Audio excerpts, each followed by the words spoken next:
Par rapport à la Coupe du Monde, quand son rôle est encore, sa place est encore précaire en équipe de France, c'est pas l'année où partir, il peut attendre. Alors on sait que lui, il voulait vraiment aller à l'Atlético de Madrid, on sait les circonstances actuelles, la conjoncture actuelle de l'institution de l'Atlético. Attends une année, fais une bonne année à Lyon, t'es dans des petits chaussons, remarque-nous encore entre 20 et 25 buts en Ligue 1, va à la Coupe du Monde, et après l'Atlético, ça sera possible. Moi, je suis pas d'accord avec toi, Jonathan. Dans le sens où ça y est, c'est fini la casette à Lyon, il est dans ses chaussons et c'est ce qui l'empêche de progresser, c'est ce qui l'empêche d'aller pousser un petit peu en équipe de France. On le voit, il est sûr tout le temps de jouer, il est sûr de, même en étant moyen, de porter l'équipe à lui seul.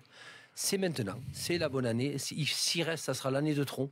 Et cette équipe de Lyon, par contre, je la vois pas du tout devenir costaud pour embêter maintenant Monaco, PSG, même une équipe de Marseille qui va peut-être retrouver un semblant, et même une équipe de Nice. Je ne la vois pas du tout, cette équipe de Lyon. Au niveau des recrues, au niveau même de la colonne vertébrale, et surtout encore pire depuis qu'ils ont perdu Tolisso. Pas mal qu'ils ont pris là. Hein. Et je pense Mendy et Marcel, c'est pas mal déjà. Non, c'est pas du sûr pour jouer le titre pour moi. Et pour l'instant, en l'état des choses, d'avoir perdu Bernardo Silva et Bakayoko, c'est ce à quoi on pouvait s'attendre après la saison d'après. Maintenant, si tu perds Fabinho, c'est plus la même musique. C'est un joueur qui va être très difficile à remplacer. C'était un peu un des... le duo qui saute, hein. Voilà. C'est surtout ça. Mais c'est surtout, tu vois, perdre Bakayoko à la rigueur, ça me fait pas vraiment de soucis parce que je pense que c'est Fabinho qui rendait Bakayoko bon.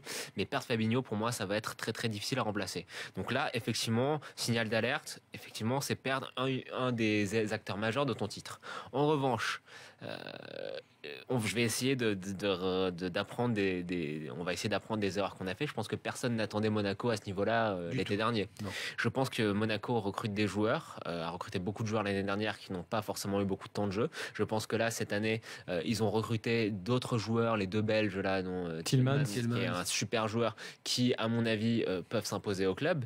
Et je pense tout simplement que le club travaille bien en termes de recrutement. Très très bien. Et alors, avant de juger, je vais préférer attendre de les voir jouer ces joueurs-là, parce que justement l'année dernière, alors qu'on pensait que ça pouvait être difficile, on était tous en train, on va pas se mentir, on était tous en train de rigoler quand on a vu que Benjamin Mendy partait pour 15 millions d'euros à Monaco. C'est vrai. Très franchement.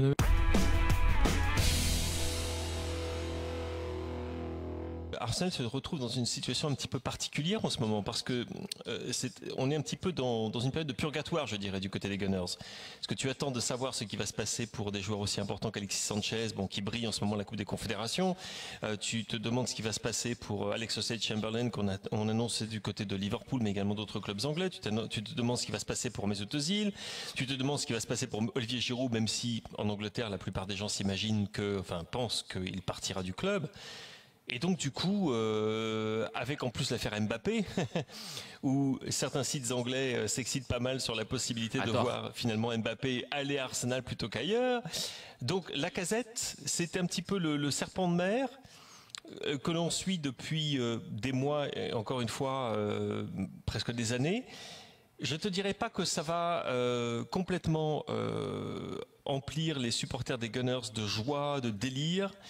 Mais si la chose pouvait se faire, ça serait certainement un signe que ça bouge enfin du côté d'Arsenal, parce que pour l'instant, rien ne bouge.